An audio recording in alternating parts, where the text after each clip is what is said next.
If you ever went to hook up your 1-inch drive impact and this happens,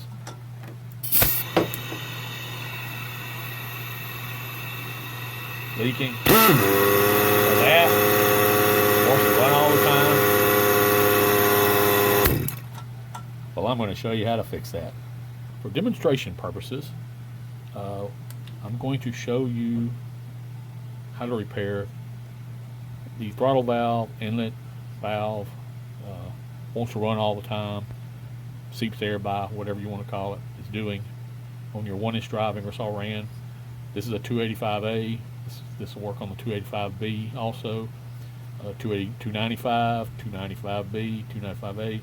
I believe it's the same even on the old 281 models, and I believe even the 285B Max, the newest one, you have to buy a kit for it.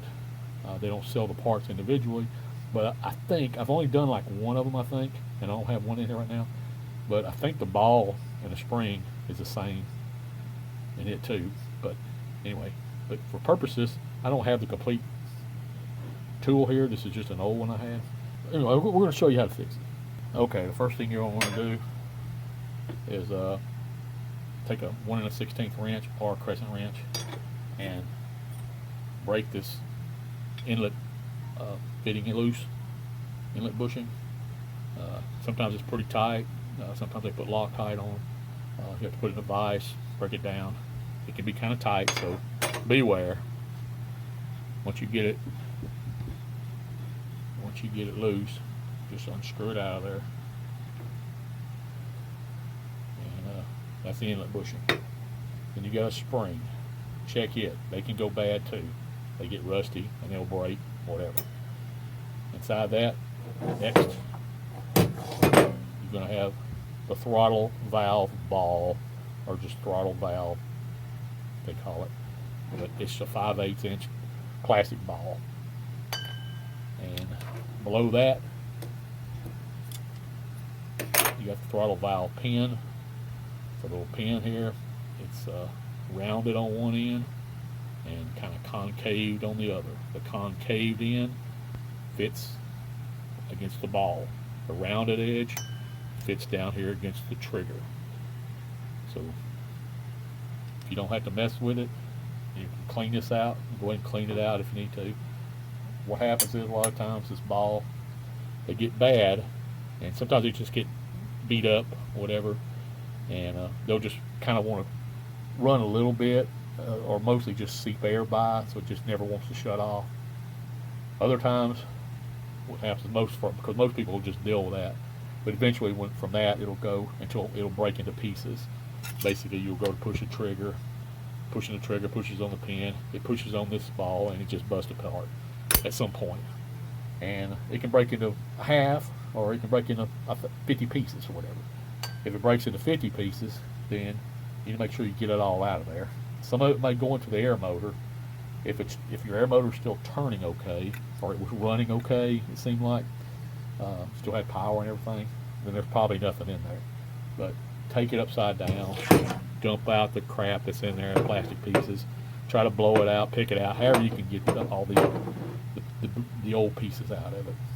And after that, it's just as simple as just replacing the ball in the spring if you need to. And you get a new ball.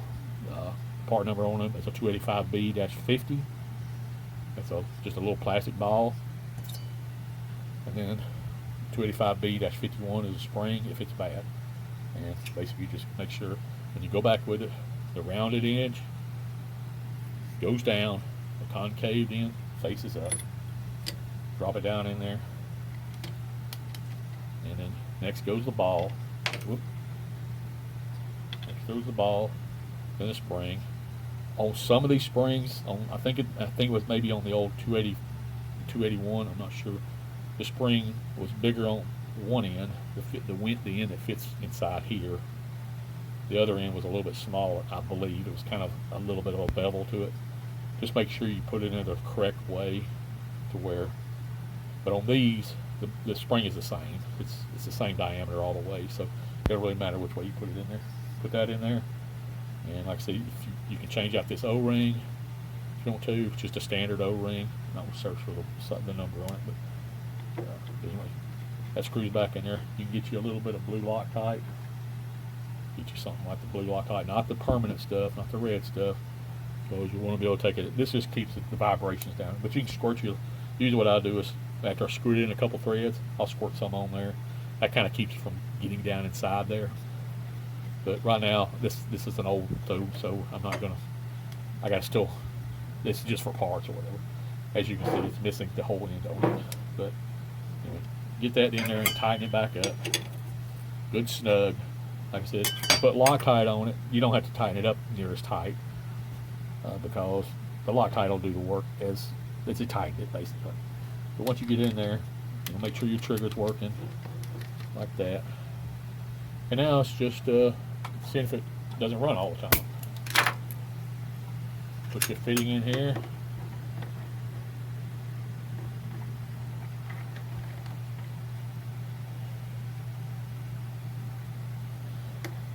Hook it. Okay, you don't hear anything. No leaking. Just a little bit right there, but and then you hit the button. See that? It's working. That's a good one. That's a good thumbs up. Now, there's another little trick I'm going to show you, because sometimes you don't have time to wait for the parts to come in. You want to get your tool going, and you're just like, I don't want to spend the money. That little valve is $10, $12. Springs, it's like $20 for the parts, I think, give or take. Plus, you got to pay freight. So, do the same thing. Just take it back, take it apart like it's wanting to run. Blah blah blah. Take it out.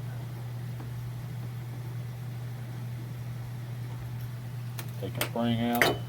Take your ball, like the old ball or the busted pieces, like I was telling you, or clean it out, blah, blah, blah. But now, instead, you're like, I don't want to have to get this plastic ball and pay money for it. And plus, I don't have to wait a week or whatever for it to come in, all that crap. So, instead, you may even have one of these in your shop. You never know. But you could probably go down to a hardware store. I think my hardware store carries balls. Go down and get you a steel ball. 5/8 diameter steel ball. Okay? Just a steel ball. It's not plastic. Anyway, make sure your little pin's down in there properly. Drop your steel ball down in there. Your spring. And your fitting. Put some Loctite. Tighten it up. Just everything in reverse, just like I showed you a minute ago.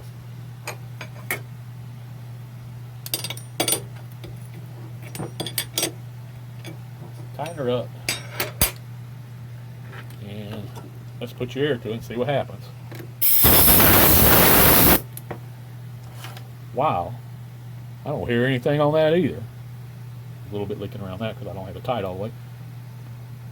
There is nothing. There's nothing bypassing. Let's try it and see if it works. Wow, that works just as good as the plastic ball. And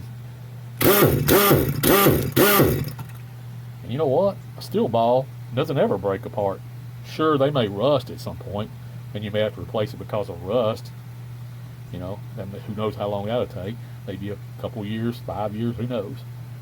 But you can just get you a steel ball. Go down and get you 3 or 4 steel balls, and you're good for 10 years, 20 years, whatever.